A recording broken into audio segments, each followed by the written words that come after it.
What's up, guys? Thomas Mott here, joined by Josh Davis. Welcome into the Wednesday Link Live. A little bit later tonight, not a problem. Still going to hang out with you guys for nearly the full hour. Josh, good evening. Happy, what was it, week 3 of Eagles training camp?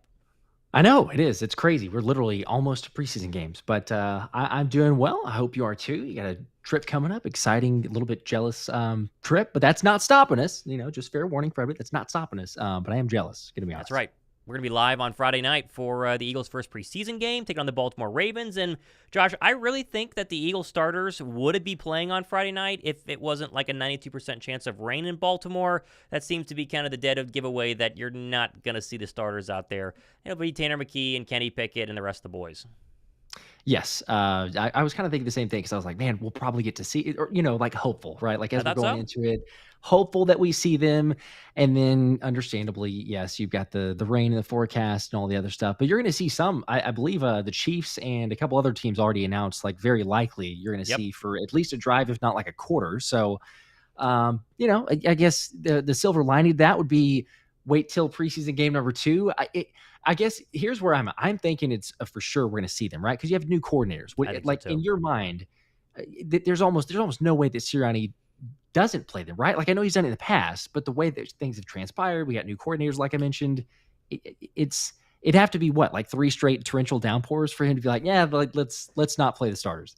It rained a lot last year. I feel like we had a rain game every single time the Eagles played. So don't count out 3 straight torrential downpours. But no, they're definitely going to play. It's simple things, right? It's communicating from Kellen Moore to Jalen Hurts to get the play calls in. They're doing it in training camp, but training camp is so much more different than a live football game. And the Eagles in the past have relied on these joint practices. Only 1 day of joint practices this year with the New England Patriots. That's not enough to go ahead and give you, game speed. And honestly, Philadelphia has a ton of new faces. We got to see Devin White out there with Zach Bond. Those two are for sure going to play in the preseason. Mm-hmm. Isaiah Rodgers definitely needs some preseason action. Guys haven't played in over a year. This is definitely a football team that's going to play in the preseason. It just is going to kind of matter if it's pouring or not, which we think it's going to be on Friday. Still, though, we're going to be doing the broadcast on both of our channels. We're going to make this is our goal. We're working on this. The best Eagles broadcast on YouTube for every single game. That's our promise to you guys. We think we have it. We'll see if that's the case, if you guys agree. But it's our first chance to show off some, not all, but some of the new stuff we've been working on and make sure you guys have a fun watching experience. So don't be late, Friday night. Yes, yeah, a little tease there, but it is very exciting as we've, just going back and forth, kind of the mock-ups and things that we can expect. I am very much looking forward to it. It's going to be drastically different. Let's just say that drastically different from what we had last year. Last year was a blast. Shout out to all the OGs out there, but it'll be just a bigger and improved broadcast. And this is just a preseason, but like as we talk about it, there's actually camp battles that are going on that are meaningful. Not that there weren't last year. It just feels like the depth on this squad, like we keep going to these different positions and saying like, okay, well, there's significant battle going on at right guard, whether you were in the camp of a Mekhi Becton or Tyler Steen. Yeah. Very important there. Like to me, I would almost argue that this first game, I know that Kellen Moore and Sirianni is like, hey, there's still plenty of time, but I still err on the side of like, okay, look, Lane Johnson said he wants to have whoever's going to be that right guard be there sooner rather than later. And slowly but surely you're running out of time. I know you still have like a month-ish until the first regular season game, but if you're going to build that continuity, it only seems to reason that you'd say, okay, unless it's just, unless you can't tell for sure, you got really big question marks and red flags in the first preseason game. In my mind, again, just my opinion, but in my mind, if Mekhi Becton goes out there and plays really solid, I think that they're just like, all right, there you go. There's their starter, and Tyler Senior the backup. Unless we have an injury happen, we're just going to roll with this. It seems inevitable. No, it makes sense. And it's not just the right guard battle. If Johnny Wilson goes out and balls out in preseason, Johnny Wilson wins the wide receiver 3 spot. Same goes for linebacker. If Zach Bond gets out there and looks awful because he's basically never played inside linebacker, and suddenly it's like, oh, preseason versus training camp is different. Don't think it'll happen, but let's just say that maybe Nakobe Dean slides up in there, or Jeremiah Trotter Jr. plays great in the third quarter of Friday's game. Well, get another look at him. So there are plenty of battles, and we said this before. The fact you have 2 legit backup quarterback options, and I know Kenny Pickett's had his up and down days, and Tanner McKee's getting some looks at quarterback number 2, and both these guys have a chance to really show us who is the backup quarterback, and the receivers, the backup running backs. Everybody should benefit from it, so I'm pumped. I know you're pumped. I'm pumped. It's going to be a bunch of fun. I got to ask you, though, because your show normally comes out later in the night, so you don't have one out just yet. I want your thoughts on Jalen Hurts today, and the ESPN article that Tim McManus and Jeremy Fowler, a joint article there, which was interesting, dropped that Hurts, I'm sure you saw the press conference by now, was kind of blindsided. My overall take on that, and again, there's a lot to break down. I cannot believe nobody in the Eagles comm department, nobody in the Eagles PR department pulled Jalen aside, pulled Nick Sirianni aside before going out for their press conferences and said, hey, ESPN dropped a brand new article. Here are the bullet points. They know you talked to Wink. They know you and Sirianni didn't get along. Expect it, because he was totally blindsided by this idea that the Eagle fan base suddenly knows I talked to Wink Martindale. He's asking who wrote the article. I thought that was very bizarre. It was, and the question too is, because they have the conversations beforehand. Was he kind of had a really, brief awareness of it, but not to the full extent, or was it at all? It seemed like he didn't, but still, even in those cases there, sometimes you play it coy and you're like, oh, I'm not really sure. I'm just, keeping my head down and focused. Either way, I could see it both ways. A little bit strange, but I think overall, I mean, I've seen to the extreme on one side of, like killing all the media questions and everything there and the topics in the article. And I've seen it to the other of like, okay, hey, well, there's just conversations and comments that Jalen's making. To me, it's like, okay, I personally, the biggest takeaway is Jalen's response. Like, it's different than last year. You can argue any way that you want about what the article said and what the storylines are and what people are writing about, whatever. But in terms of Jalen's personality and his confidence and the aura that he gives off, like, he's different. He seems confident. He seems collected. He's got more of a joyful spirit. Like, heck, he's smiling a little bit, which is more than what Jalen did, is certainly from last season, but he doesn't show a lot of emotion. And he's willing to have a conversation and sit up there and be like, hey, look, you know what? Even though some questions, or even a lot of questions at times, are frustrating, or like, oh my gosh, why are we even asking that? Like, you're the face of the franchise. So you can stand up there and you can put up with it for 10 minutes. And he's doing that. And so I think that that's really the biggest takeaway for me, is like, okay, you know what? He's showing that personality. He's showing the character. He's willing to answer some questions. And, I mean, for those of us in the know, like, that article, I'm not knocking Jeremy Fowler and Tim McManus. They do good reporting, but like most all of what was in there, we already knew. Like people that are closely following the team, that's all a given. Like, for me, the only thing the first thing that comes to mind, but really the only thing that was a takeaway of like, oh wow, I didn't realize, was the Wink Martindale, like Jalen calling up Wink Martindale. Yeah. And so I'm like, all right, all the other BS going on and the, dysfunction and everything with Nick Sirianni and the stories that have happened since the very end or even before the end of the season. Okay, yeah, let him keep rolling. But it just shows you that even in the midst of the chaos, the turmoil, the challenges, even if there was a little riffling between Sirianni, like, Jalen is focused on the main thing, as he says, winning, continually focused on the main thing. And in the middle of that, he's like, you know what, I'm going to call up Wink Martindale, who, by the way, said in his 40 years of coaching, he's never had another quarterback call him up. So it speaks for Jalen knew, hey, look, we just got beat the past week against the blitz. Todd Bowles is going to blitz me.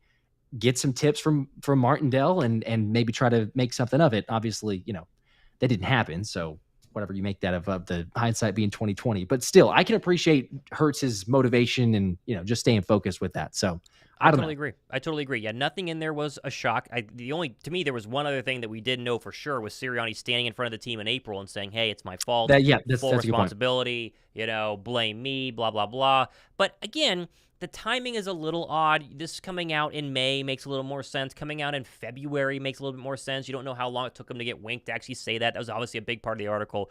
But, to put a bow on the whole thing, Tim McManus is one of the least controversial, the least clickbaity Eagle beat reporters out there. Like, he is probably the least. He works for ESPN. He doesn't need to clickbait you, because when ESPN has to, put articles about the Eagles, it's all his stuff on their website. Everyone else has got to get their articles up on X website, or get their articles, listened to for the evening news or whatever. He's the one guy who really is kind of a straight shooter, in my opinion. There are plenty of others, but one guy who for sure is not like I'm trying to expose the Eagles and clickbait you for them. So I thought it was a fair article. It just seemed like, a couple of them, but there's a couple out there. There's a couple out there. There's one in particular who's still employed by the team for some reason, but that's a different story. But either way, I thought it was a fine article. The timing was a little odd. And I think Jalen handled it well. Listen, I mean, Jalen was shocked that they said that someone knew he had called wink. He wanted to figure out who said it. McManus owned up to it. I thought he did a great job. He said, hey, I did. We wanted to, know what happened.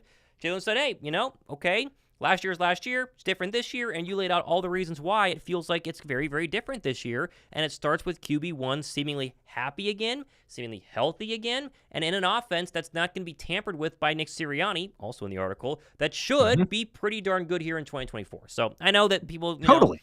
In my comment section, they've said, oh, well, we don't care, or it's not a big deal. It's not, but it still was the story of the day, and we had to mention it at least here at the top of the show. So. For sure. And we should also say this, like both you and I and lots of people here have made comments about Sirianni, and you knock him for, understandably, it's like, well, okay, the offensive system, not exactly there, but kudos to Sirianni for standing up in front of the team and being like, look, you know what, I made a mistake. I was too controlling, talking about the not empowering players enough, and being willing to, so far, from everything we've seen and read and heard, of like just about fully saying, Kellen, it's your offense. Like there may be some inserts here or there, but Kellen Moore, it's your offense. And I think that you see the drastic differences, not only from, the open practice, which everybody or most people got to see, but just Kellen Moore and Jalen Hurts, that confidence that they're building and the continual evolving. And I think what was the phrase? It was building and evolving that Kellen Moore must have said 20 times, but still you love the change and the influence on that side. I don't know if it matters as much to the extreme of like, hey, Jalen Hurts set a camp record.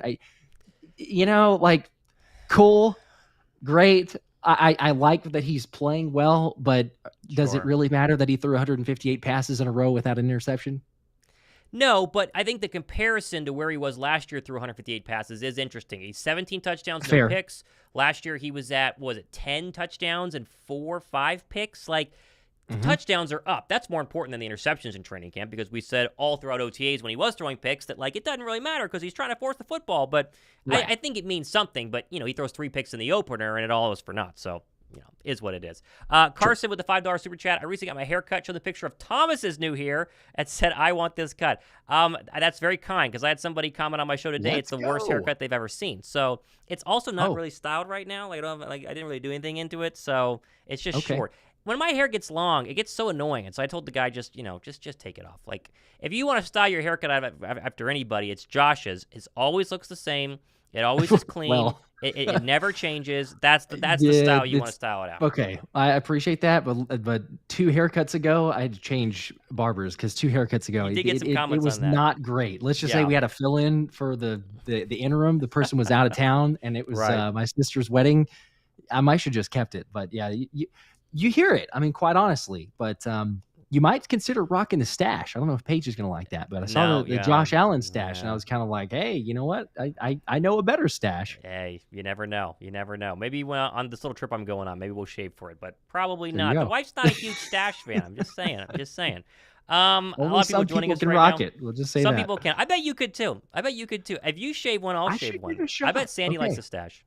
There you go. All right. We'll consider that. I like that. I think next topic that I really wanted to get to, I think Scoot just said it right here. He said, what's up, guys? Longtime watcher. I love C.J. Gardner-Johnson and Maddox. I'm afraid of the injury bug. I think we should really consider Simmons ASAP. You talked about Simmons on your show yesterday. He has not signed. For those of you who have been following the situation, he went down to New Orleans today. He met with the Saints this afternoon. The expectation from Josina Anderson was a contract would come after the meeting. Like that, it seemed like they wanted to sign him.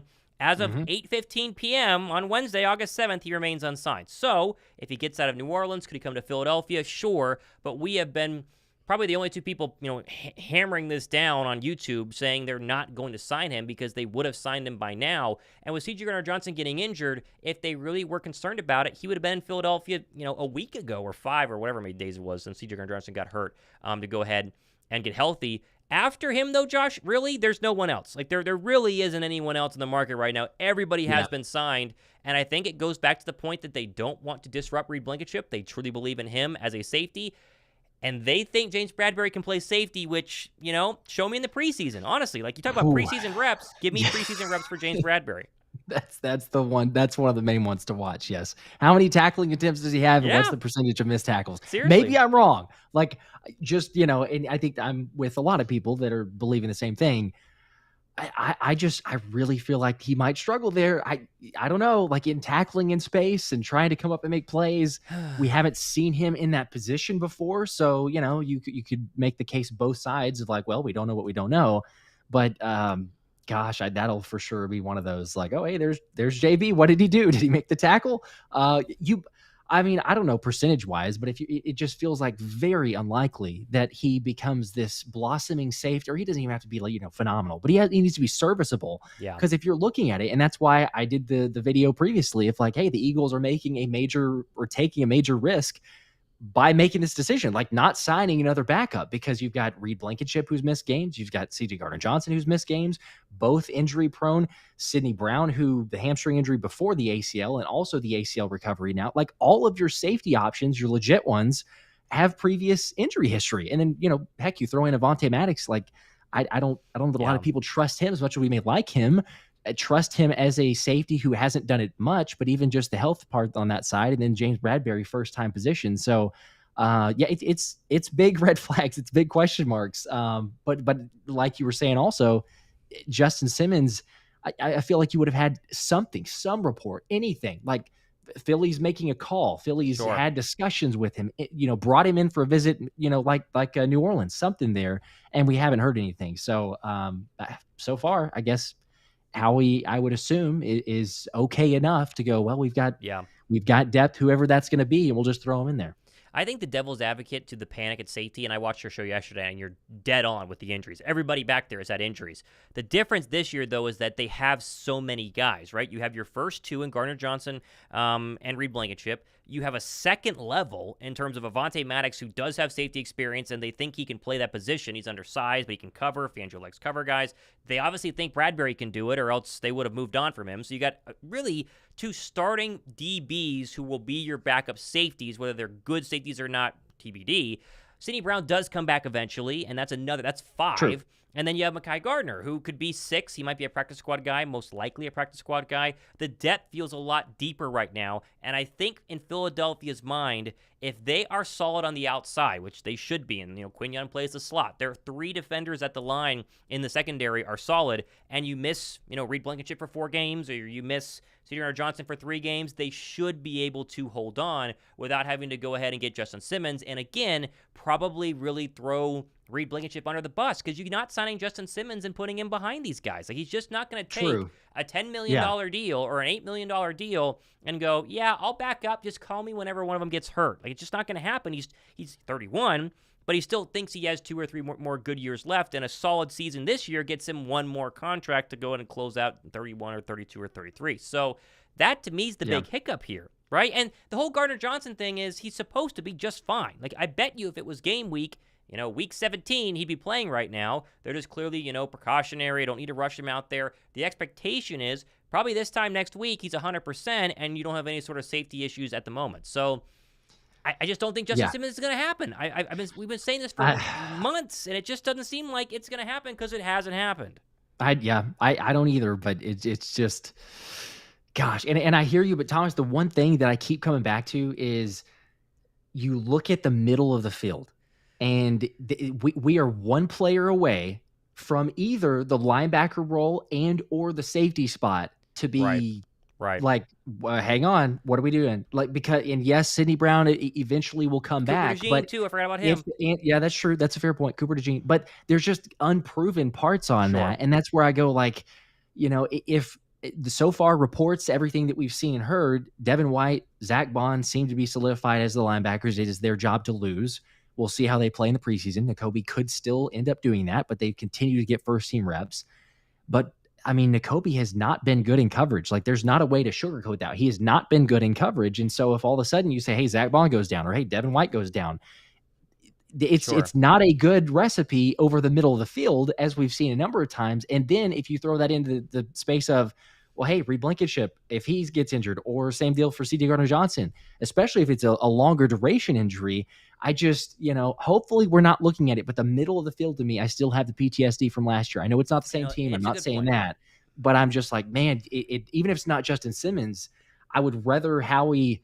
It's more so Slim Pickens, because I was going to say Adrian Amos as well, but he got signed. And so they're just slowly getting picked off, where now you're like, you may be run out of time to say it's Justin Simmons, or you just stay put and go, hopefully we're healthy. I don't know. It's not as bad as last year, but I am a little concerned. I think linebacker is way more concerning because we're assuming that Devin White is going to be old Devin White, and the tape from last year's Devin White is not good, right? And I played his interview on, I forget the podcast, the one with Ryan Clark, which was a fantastic interview where he said, it's different, they believe in me, like, just wait and see, you're going to get the old guy. That sounds great. If you get that, middle of the field's going to be just fine from a linebacker perspective. Zach Bond, apparently everyone thinks he can play, but, us Eagle fans, we've not really gotten to watch because they don't show us anything that happens during training camp. We're assuming he's able to play.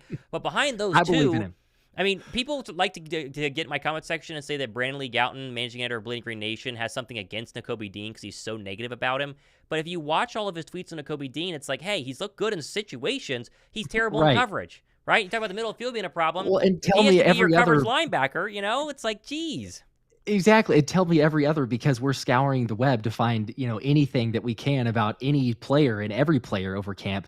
Tell me any beat writer who's written anything positive. Like I talked about it, I believe, in the last show, and I'll probably do it again as well. It's like I'm having to come up with almost a disclaimer every time I say something poor about Nakobe Dean, because I'm like, look, I'm reporting and saying what's being told to me. If there's anything at all, if I see anything positive, I'm trying to balance it out with Nakobe.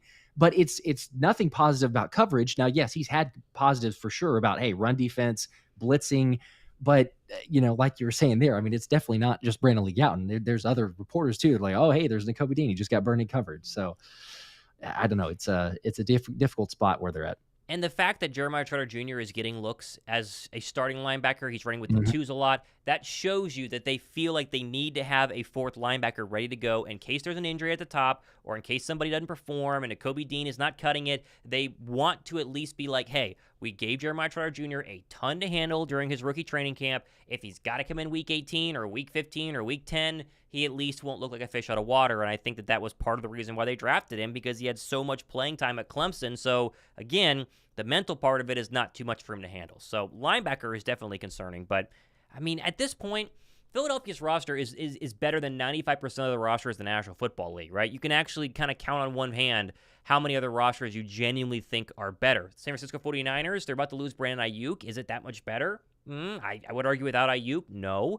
Buffalo Bills lost Stephon Diggs. I mean, without Patrick Mahomes, the Chiefs roster is really not that great. But when they have Patrick Mahomes, they're a fantastic roster. So, the Packers are very, very good. They're going to be, obviously, the Week 1 matchup. But the Eagle roster, top to bottom, is pretty good. And so if you have one hole, I guess I'd rather have it at linebacker than anywhere else. I mean, they'd much rather have it at, than pass rusher or, offensive guard or something like that. So, is what it is. Anthony DiBona, I don't know have you talked to Anthony about this? Because I have not heard this. He says, I wrote about the Eagles going all in on Justin Simmons on for PFN earlier today. I learned a bit more about his relationship with Vic Fangio, and let's just say it didn't end exactly well. I do not know exactly what he means. He went on to say, I heard it likely isn't repairable. I did not know, because we were texting back and forth and saying like, oh, it's probably time to ring the bell if you're going to do your Justin Simmons. And then he had been doing some other research, so I have not seen or heard exact specifics on that, but that is very interesting. I mean, I remember hearing some rumors on that, but okay, I'm curious to know who Anthony heard from and where he found that. Let's see if I can find it.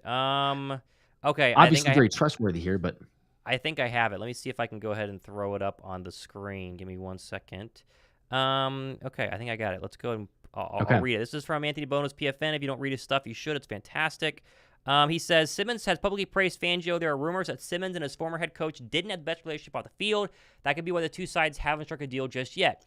Though the Eagles aren't exactly strangers, controversial coach and player pairing start this team's history. And so I guess he doesn't say exactly, but off the football field, they might not be, as close of buddies like we thought they did. I mean, we're basing the Simmons stuff on like one quote where he said, I love Vic Fangio. He's really, really great. And that was one media, discussion. That doesn't necessarily mean he was telling the truth. So, well, is what it is. I don't think that they're going to sign him. And I think that we need to just move on from that idea that he is officially gone. But at the same time, if they sign him tomorrow, I'll praise it, and it's not a bad move. Yeah. I don't never say never officially, sure. but yeah, it's just the unlikeliness seems that. By the way, shout out to Eagle One who upgraded to the Hungry Dogs tier membership. So congrats to you. Appreciate that.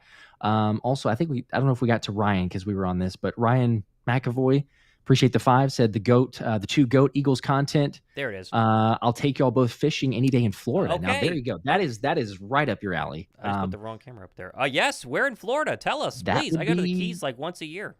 Are you a big fisherman there, Josh? I wouldn't consider myself an angler, if that's the correct terminology. Dad was never a fish. The two things that Dad wasn't much of, he's done more actually, but was a fisherman or a golfer. So I actually did pick up golf quite a bit. Right. We didn't really go fishing much. So I'm not. I would be interested to learn.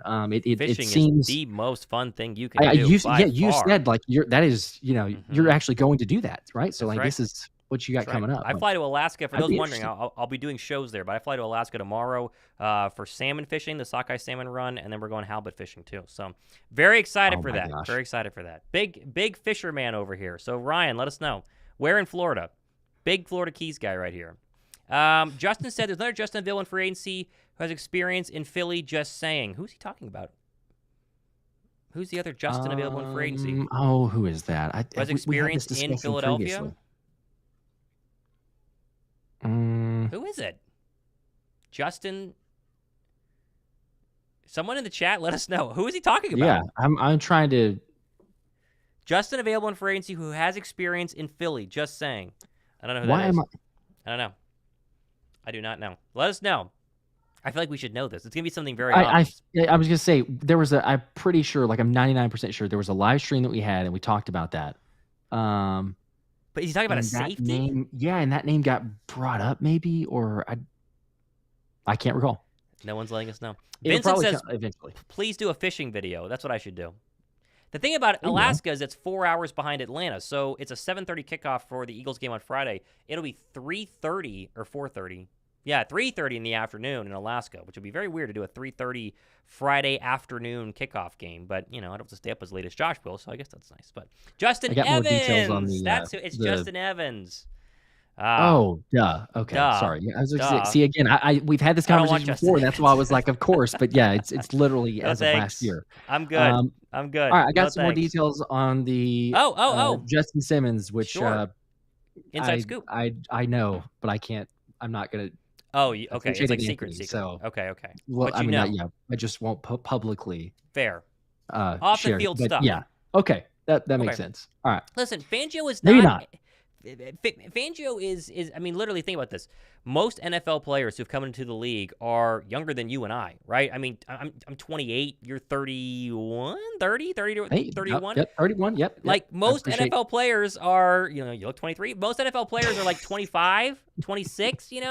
And Vic Fangio is a 40-year head coach or 40-year coach in the National Football League. I'm sure that they butt heads, right? It's just not that big of a surprise. Right. So people always act like the Dolphins were like this random team that couldn't handle Vic Fangio. I'm sure plenty of people couldn't, but I think the Eagles were hungry for, the sage old wizard versus the young Jonathan Gannon and the inexperienced Sean Desai, and so far they like him. If the Eagles struggle this year, they probably will start to hate him because he'll be very tough on them in a losing fashion. But if they win, he'll be beloved, and that's kind of how it is. So, Yeah, because he's gonna call him out like Devin White had talked about and a number of others. So especially like in a winning streak, and he does call him out when you're big time. Totally. Yeah. Which I got a couple comments of saying like he didn't call out Nakobe. He clearly called out Nakobe. He definitely called out Nakobe in practice. He's like, hey, he did not play well. He had a couple good practices and he regressed in the open practice. Like if that was Sean Desai or Matt Patricia up there, certainly Nick Sirianni. He's gonna be like, oh, we still believe in Nakobe. He's doing fine. We're learning. We're practicing. Blah blah blah. Yeah. Fangio's just like. Didn't have a good practice. Took a step back. And the same thing went for whenever we talked about Bryce Huff. He's like, Bryce Huff, he's not ready to be an every down pass rusher. And Sirianni would never throw someone under the bus. Kellen Moore would never say, so far Jalen doesn't look too good, right? The fact that you actually got that is, pretty good. So. Yes, and appreciate the 20, 25 comments on Justin Evans as well. Apologize because sorry that we didn't think about that. Totally spaced on that one, but I mean, Justin Evans was like this. He was going to be the guy, and then like 3 weeks in, he wasn't the guy anymore. So we all kind of forgot about him. Sorry, Justin. Couldn't be in there. So it's a good point though, as Justin point. brought up. So Paul McQuaid says at both your ages, you could still play quarterback for the Jets. Don't sell yourself short. We could both still play quarterback for a long time, not just for the Jets. 28 years old is like my prime. Like, I'm getting to my second contract if I was in the NFL right now. Josh would be getting up there. You know, he has like an ACL probably by now, but still, he's probably still playing, right? He's not dead yet. Thank you. At least I'm not dead. Get the ACL. The ACL is just a mandatory thing, I suppose. You know, I think in the National Football League it is. I think it definitely does feel like that, especially depending on positions. Anthony also apologizing for didn't mean to lead you guys on, but yeah, wanted to pass along. We understand. Yeah. Unfortunately, can't get into specifics, but we appreciate the content. So if you're not already, make sure to follow Anthony at DiBona PFN. Jay Koch says, I have a Zoom call tomorrow with Howie and Lurie at 11 a.m. sharp. We'll tell him we said hi. If you want to send us the link, we'll hop on. It'd be kind of cool. Yeah. It'd be kind of fun. It'd be very interesting. Just two guys randomly. Hey, what's up? Hey, guys. Are we signing anybody? Give us a little inside scoop. You got any tickets for us? Yeah, that'd be fun. That'd be very fun. Are you worried about a letdown for Johnny Wilson in the preseason? Have you played with that idea that he's like the answer? He's a 6'7", freak of a receiver. He's getting first team reps, and then the preseason rolls around and he does nothing. Have you mentally prepared yourself for that? Because I know you're a big Johnny Wilson guy, and I think all of us are. But Rager was the training camp guy, and Rager did nothing in the regular season, and he didn't do much in the preseason either. I'm like on pins and needles going into Friday, circling Johnny Wilson, being like, please do something and just confirm everything we've heard the past 3 weeks that you're like the greatest thing since sliced bread. Yeah, I mean, that's fair. I will say, as Anthony is still here, he might be the biggest Johnny Wilson supporter. Is he a big one? His guy from the very beginning. Like before the combine even, I was like, hey, just give me some names to keep an eye on. He's like, Johnny Wilson is going to turn some heads. Like, watch what he does numbers-wise. And obviously, he ran basically A.J. Brown's numbers, jumped higher than A.J. Differences, I guess, for agility and everything. But I've gone a little bit back and forth. Initially, I would have said, like, no, I'm not worried about a letdown because he's not a first round draft pick. Like for Jalen Rager, I think that was the cool, hey, you're doing this in camp, but like, let's start seeing this in games. Right. And whether it was, I don't think he'd ever maybe admit it, but like, just the pressure getting to him. Whereas Johnny Wilson, initially I would say like, okay, hey, you were drafted much later, so there's not that pressure. Like, am I helping with that pressure? Probably not, because I've hyped him up now. So hopefully that doesn't, come back to bite him there. But like, there's a lot to like about Johnny Wilson's game. So I don't know. I would still say not concerned, but yeah, maybe there's a little bit of an extra emphasis for a guy who was drafted as late as he was, because you've got, so much look on him because he's the unicorn. And I forgot about that. Yeah, Anthony's bringing up a good point. He says Johnny Wilson could be the redemption that I need after the 0.0% Saquon Barkley prediction. So that's right. He said Johnny Wilson would pan out, and so 50%, that wouldn't be a bad hit rate. But I think that it'll be exciting to see where he's put in this offense. It wouldn't surprise me if the Eagles are a little bit guarded in terms of like, hey, let's not ask too much from him. Sure. Because we don't want to crush his confidence, put him in too many opportunities where it's like, oh my gosh, so like give him some targets, he'll be a contributor. But I think Britton Covey, a little wide receiver 3 by committee, seems like that is what's happening or in the works. But there's a lot of hype for Johnny Wilson. I mean, he's 6'6", 6'7", 6'8", 6'9", 250-pound receiver. Like, the legend just continues to grow. So by the end of the season, he might be 7 foot tall. Hey, and he's getting reps. I mean, listen, Paris Campbell, a groin issue it's like a hamstring. I mean, groins can take forever, and they can really not heal. And so, make the most out of it. But you would have assumed if the hype wasn't really there, he would not continually be getting first team reps, right? Just be like, okay, we'll try it for a day, but Covey's got to have them all. Or, Aniyah Smith, who's done very little so far during training camp, but he's a rookie, so what are you going to do? But it feels like the hype is real right there. And so, we'll sit back and wait and see. But see, this is also the problem, and I did a show on this today. I talked about Grant Calcaterra because multiple reporters have been saying for multiple days that Calcaterra is running away with the tight end 2 spot, and then Goddard was asked about him and said some really good things. And, you hear that and you go, okay, wow, maybe they have their next good pass-catching tight end. Goddard won't be here forever. Calcaterra were drafted to be the replacement, later-round pick. Who knows? But you hear these stories of them, flashing in training camp, and because we're not there, you don't know what that means. Is Grant Calcaterra looking like a legit tight end threat, or is he just better than the rest of the group, the E.J. Jenkins, the, Albert O's of the world? And the same thing goes for, a ton of other guys on this roster. Patrick Johnson's a great example. Patrick Johnson, no one talks about Patrick Johnson for, years. And then suddenly he's gained 10 pounds and he looks fantastic. It's like, whoa, Patrick Johnson, Moro Jomo, these guys are doing stuff. The question is really going to be answered in preseason if they continue to do stuff. Because if you, win a couple of reps in 7-on-7s versus an Eagle padless offensive line, or then you go in an actual preseason game against legit number 2s of the Baltimore Ravens and make some plays in the backfield, we're all going to sit back and go, whoa, like this is something. Jalen Carter last year was a great example, Josh. I think it was that first preseason game where they played, was it Baltimore? It might have been Baltimore. Yeah, and first snap against 2 plays. Ben Johnson. Yeah, and it was like literally 2 plays. We went, okay, this looks like, okay. Take him out. They said, it's legit. Don't get him injured. That's what we need from some of these guys that we keep hearing all the hype about, because we just haven't been able to actually see, and we're going off of word of mouth and also training camp practices, which, again, only means so much. And what will we see from Jalen Hunt? We talked about some of the other rookies. Yes. That he's going to be fascinating to me, because I think that if you compare the average of, like, we talk about expectations, right? Like people over, expected to perform or under expected to perform. Yeah. Jalen Hunt, smaller school, raw to the position, trying to figure this thing out, naturally playing at a school of his size and not even playing that long.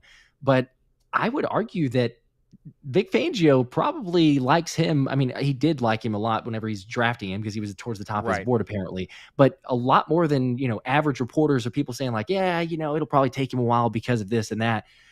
I will be interested to see what he does, because you get every once in a while a practice here or there where Jalen Hunt's name comes up, and it's like, hey, he's striking blocks very violently. He's playing with a lot of speed, a lot of aggressiveness. I know that we've gone through, similar phases of, like, even Nolan Smith last year and saying, oh, hey, he's making plays, and then you don't see anything.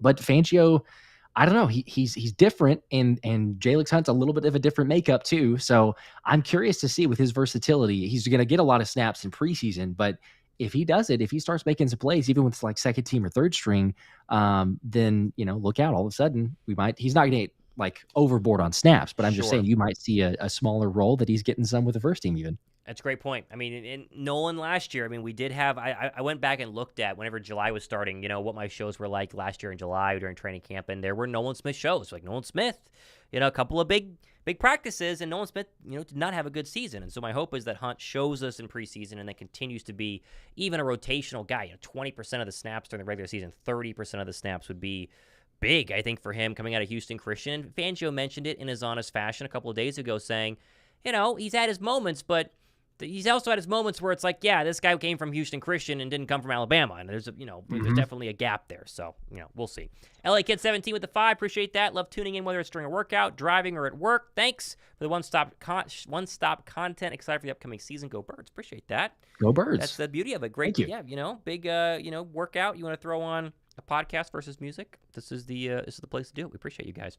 And listen, everybody who's watching right now, definitely check us out on Friday for the preseason game. I will not be here, so you will see me in some Airbnb, because I've had to find an Airbnb with good internet, but I'll be in Alaska. It won't look as pretty between both, but hopefully you guys enjoy our new version of the live stream, and we've might look better for a while. The hope is that even though we can't show you the game, like no one on YouTube can, if you can't watch the preseason game or a regular season game, we want to give you the best possible option to watch it without having to watch it. And they think we've done it, but of course, we got to wait and see what you guys think. But we're very, very excited for it. So if you are watching right now, pop in on Friday to get the latest on what's happening with the Birds, because we'll be live and ready to go. There you go. We're going to be hanging out and having a good time, cheering on the Eagles. Even though I was going to say there was a report earlier this week, I can't remember who wrote it, but they were saying like something like, the Ravens have this exhibition record or whatever. And I was like, that got broke last. So anyway, going back, it was, the Commanders. Because I was like, I know that they lost that. I know they didn't still have that. I'm curious if John Harbaugh, is like, all right, let's get this record going again. Or if he's just like, whatever. He seems to have an extra concerted focus on winning the preseason games. Not like just let's all perform well, but let's actually win that preseason game. Personally, I'm sure the analytics even say it's meaningless, but it'll be fun. It'll be interesting because there are lots of positional battles to keep an eye on. Backup Raven quarterbacks, just because Lamar obviously won't play. Josh Johnson, recognize him, Niner Eagle NFC title game. Devin Leary, don't recognize that name, is their third stringer. Where did he come? He's a Kentucky. Was he the Kentucky quarterback last year? No. I don't think he was. I would not know it well enough, quite honestly. I'd have to look it up. He's 24 years old, so obviously he was not the Kentucky quarterback last year. Fourth string quarterback. The NIL and transfer and all that. He could be. Maybe. I don't know. Emory Jones is their fourth string quarterback. There is a college. He was drafted in the 6th round. Okay, there you go. This year. Devin there you Leary. go. See, I was going to say, we have 28-year-olds come into the league now because they just hang around for that NIL money. There's like 24-year-old college extra senior. year of eligibility. Man, yeah, I was just looking through their roster. So Emory Jones is the backup. Justice Hill, someone we're both familiar in the Big 12. Yep. Obviously, probably don't know Nelson Aguilar. I'm trying to see if there's any other big rookies. Obviously, Tyler Linderbaum is one of the other big names. He's probably not going to play in the game either way. Who was their first-round draft pick? I'm blanking on it right now. Who was the Ravens? Hang on, Ravens 2024 draft class. I just want to make sure I have these names ready to go. Nate Wiggins, the Clemson corner at 30. They got Rosengarten, the tackle at 62. Is it Adisa Isaacs? I used to say his name. He was the edge in the 3rd round. Yep. Walker, the receiver from North Carolina. TJ Tampa is another name Eagles mentioned. Rasheen Ali out of Marshall. Devin Leary. And then Nick Samak was their 7th round draft pick. Samak. Okay, so a couple of names there. So Wiggins will probably play if it's not raining. Yeah. I don't know if Wiggins is actually set to be their starting cornerback or not. Again, we don't cover the Ravens. Right now, he is not listed. So it's going to be fun. Friday night is going to be a bunch of fun. I'm very excited. See all the action because, like you say, we get both sides. Lots of guys that we cover or projections saying, hey, should Philly consider that guy? And all of a sudden you see some rookies and you're like, oh, hey, maybe they're good, or maybe they missed on, or I guess, got lucky and fortunate to not go after that. Obviously, it's really early, so there's overreactions, abundance. But that is an exciting part. I will say, again, because it's a lot of hit or miss in talking of the topic of rookies, but just in general, if I had this question recently, so I'll pose it to you as well. If you were to put your name on one player, but an underrated player, it has to be kind of an out there. It doesn't have to be like crazy. And I'll just let you dictate in your mind where the guidelines is for that. Because you could say, hey, Jalen Carter's going to have a great year. Well, that's a given. But like, if you're going to pick a player that's kind of an out there, your dark horse candidate to have a really solid year, and that doesn't necessarily even mean they have to have a Pro Bowl season. But I'm just talking about like someone that would be surprising dark horse candidate to have a solid year for the Eagles. And you could go offense or you could go deep. You could go either one. But I'm just one guy you put Thomas Mott stamp of approval. I'll give you one of each. One is a veteran, one's a rookie. How about that? I think Reed Blankenship's going to have a very good year. I'm very, very convinced that Reed is going to really establish himself as a good safety in this league. Maybe not a Pro Bowl safety, maybe not the best safety, but I think the combination of a new defense, a really good safety next to him to kind of take the pressure off on Gardner Johnson, and actually good cornerbacks is going to let Reed just kind of do what Reed does. I think you're going to see a big-time breakout season from Reed Blankenship, and I do think Will Shipley will play more than we would have expected when the Eagles took him, 2.5 months ago, 3 months ago, whatever it was, right? Because you have Saquon. Kenny Gainwell has had a good training camp, but I do think you're going to see Will Shipley actually contribute at some point on offense, whether it's 30 touches, or 50 touches overall, or he gets to 100 touches. I don't know how many he's going to have, but I do think that Will Shipley, because Johnny Wilson's the easy one out of the dark horse rookies because we all think he's going to be good. Trevor Keegan's another name that I do think eventually can fill in.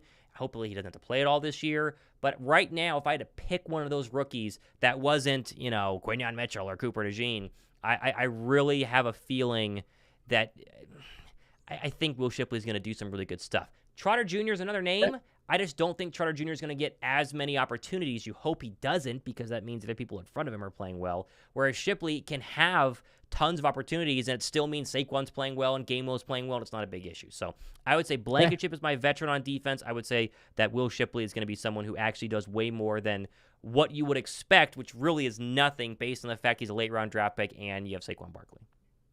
All right, I like it. Who did you say?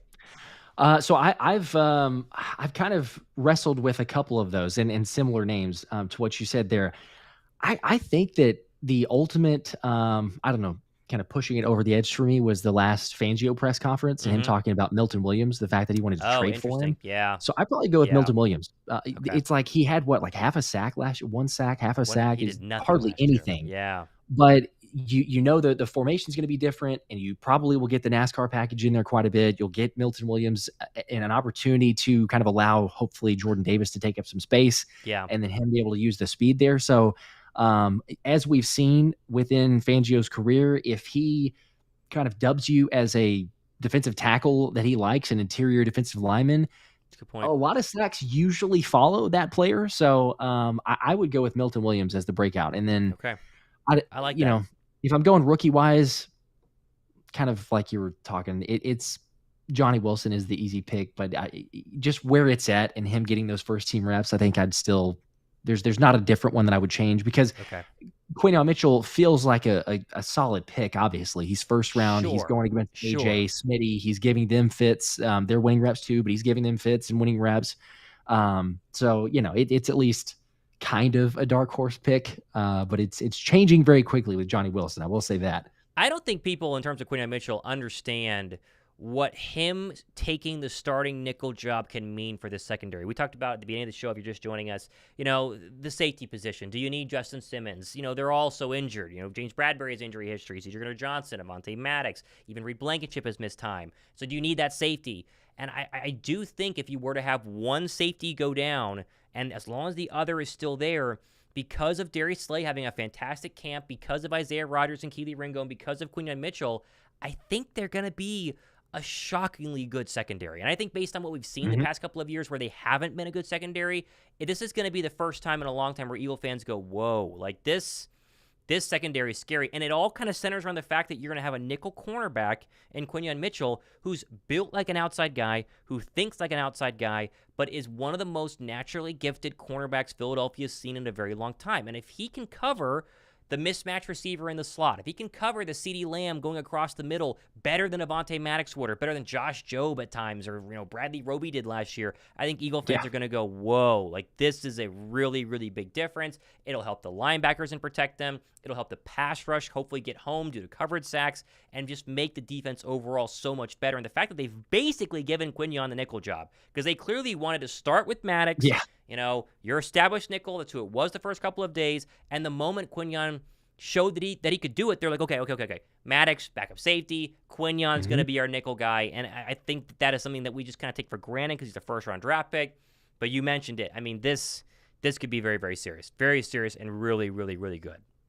And it's also another case in point for why we take the first unofficial Eagles depth chart with a grain of salt, because if you take a look at those names on there, some of them make sense. Some of them are like, yeah, okay, we really shouldn't be going off of that. You know, you've got a combination of linebackers.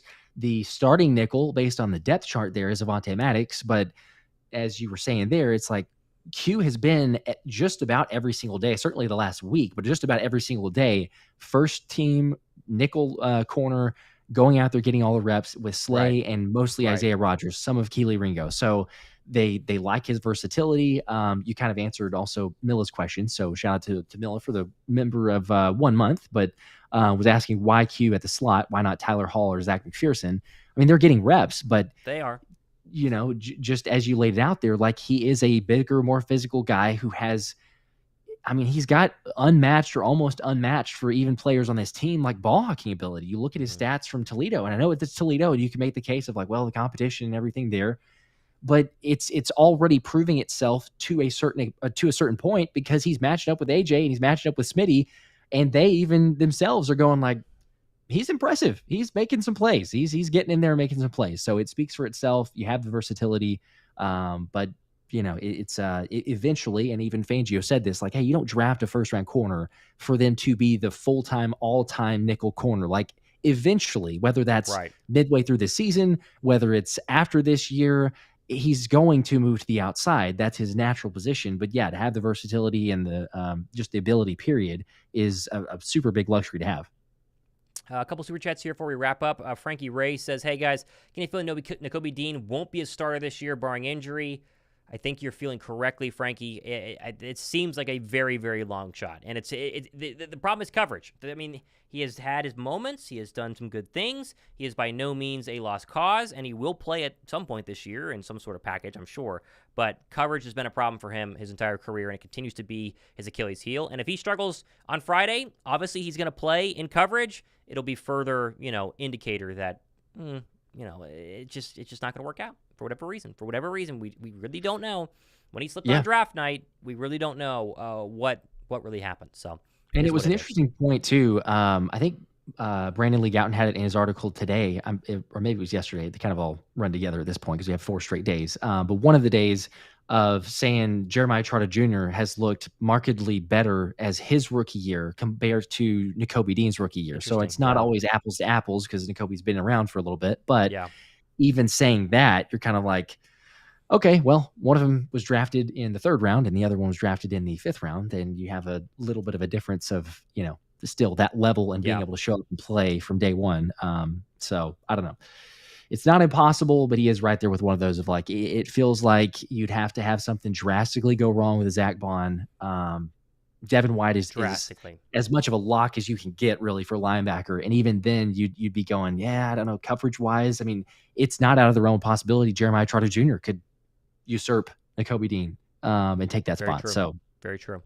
iShine 101 with a 5. Appreciate that. Sup, fellas? You think Cooper DeJean plays at least the last preseason game? I think it's for sure. And you remember back to when the injury went down, it was like not even the second practice, 3-week injury. Okay. This is the start of week 3 of training camp. So theoretically, Monday rolls around. He should, in my opinion, again, I'm not a doctor. I haven't seen the guy. I don't know if he's, progressed or gotten worse, but if you're going off the original timetable, Monday would be the day, next Monday, where Cooper DeJean should be able to go ahead and come back. So, and if that's the case, then he, probably plays for sure in the 3rd preseason game, maybe in the 2nd, depending on how much the speed he gets. But it doesn't really matter. I mean, right at this point, you got to just, let him go at the pace that he wants to go. There is zero need to rush him. They are so fortunate to have so many really good secondary pieces, and so it doesn't, again, really matter. But the 3rd preseason game for sure. I think, and unless major setback, the 3rd preseason game is still 2.5 weeks away, 3 weeks away, basically. He's going to play. It's August 24th. I mean, geez. And the beauty is you've got him in your back pocket, which is, you could look at that as a positive and negative, but at the same time, as of right now, in terms of the secondary, there's some depth there. So you're like, okay, hey, just rest up. Don't really rush this thing back. We've got plenty of time. Even if it is a little bit of a slower start to your NFL career, it's not the end of the world. But for a rookie season, you do want him to eventually start getting out there and get those reps. But no sounding alarms. I think we've only gotten 2 videos of him at camp at all. Literally 2. But the one at least him stretching talking to Rodgers. Okay, yeah. The one of him carrying around raise ice. That's basically it. Yeah, So, So good stuff. So good far. stuff.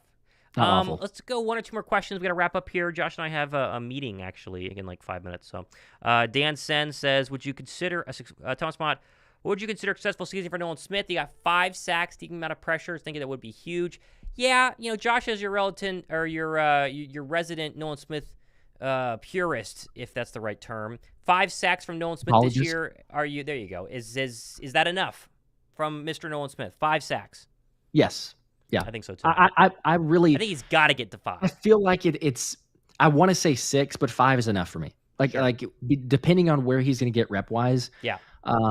But yes, where he's at, you assume second team, second string. So I don't know percentage exactly, but he's not going to be in there. Obviously more than the starters. But I mean, yeah, if he's doing 5 sacks, he's run stopping, he's dropping back in coverage. Fangio's using him with his athleticism.